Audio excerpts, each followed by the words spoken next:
Doctor Ambedkar ने 1935 में 13 अक्टूबर के दिन येवला नाम के स्थान में महाराष्ट्र में एक घोषणा की।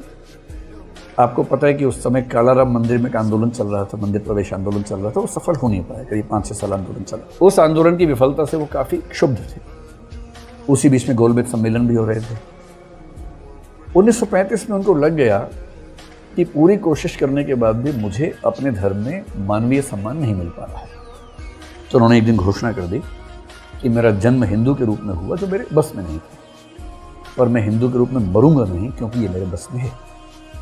इस बात से बड़ा हड़कंपा था। ये बात उनके दिमाग में 1927 से ही चल रही थी। 1928-29 में कहीं कहीं उन्होंने, जो अपनी अखबार था बहिष्कृत भारत जैसा था ना, उसमें भी एक आध टिप्पणी की थी। यहाँ तक लिखा था कि अगर आपको धर्म बदलना ही है तो मुसलमान बन जाए। तो लोगों को लगता था कि जब 1935 में घोषणा की तो शायद वो इस्लाम चुनेंगे। लेकिन 35 के एकदम बाद उनका रुझान सिख धर्म की ओर काफ़ी बढ़ता हुआ दिखा। उनका बेटा अमृतसर गया भी, कुछ महीने रहा भी समझने के लिए। वो खुद भी अमृतसर गए एक कार्यक्रम के लिए।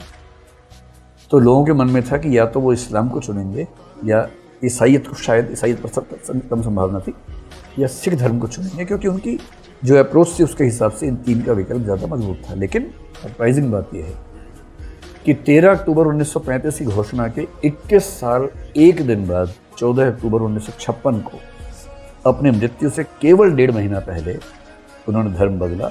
और जब धर्म बदला तो कौन सा धर्म था? बौद्ध धर्म। और 1940 के बाद जनरली 45 के बाद बहुत शिद्दत के साथ वो बौद्ध धर्म का अध्ययन करने लगे। और उनकी इच्छा हुई कि मैं बौद्ध धर्म पर एक ऐसी किताब लिख के जाऊँ जो भारत के बौद्धों की बाइबल बन जाए। जैसे बाइबल होता है ना कि एक किताब पढ़ ली तो आपको ईसाइयों को पता है कि भाई ये है, या कुरान शरीफ पढ़ ली तो मुसलमानों को पता है कि ये हमारी किताब है। ऐसे ही बौद्धों की भी तो एक किताब हो, क्योंकि बौद्धों में एक किताब नहीं, बहुत बिखराव है। अभी मैं समझाऊंगा क्या बिखराव है। उन्होंने अपने जीवन के आखिरी दौर में एक किताब लिखी जिसका नाम था बुद्ध और उनका धम्म, बुद्ध एंड हिज धम्म। ये किताब छपी उनकी मृत्यु के 1 साल बाद, 1957 में। उनकी मृत्यु 56 में हुई। और वो लिख चुके थे, प्रूफ रीडिंग कर चुके थे, रेफरेंसिंग कम कर पाए थे, जो रेफरेंसिंग बाद के लोगों ने की। जब उसका हिंदी अनुवाद भी है 1961 में, रेफरेंसिंग बाद में हुई। रेफरेंसिंग का मतलब उसमें जहाँ जहाँ कोई उद्धरण था तो वो कहाँ से लिया गया है उसके रेफरेंसेस बाद में जोड़े गए। लेकिन हाँ, वो लिख चुके थे। और उन्होंने कहा कि मेरे वाला जो बौद्ध धर्म है, न तो वो मूल बौद्ध धर्म है, न वो हीनयान है, न वो महायान है।